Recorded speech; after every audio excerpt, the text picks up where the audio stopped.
This man was buried alive by an avalanche while out riding with a friend. Thank goodness someone was there to help him.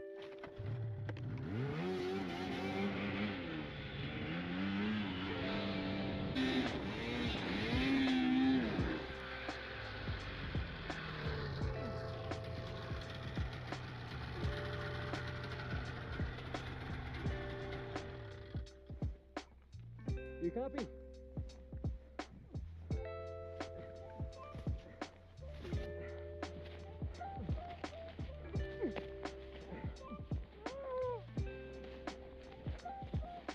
Mm-hmm.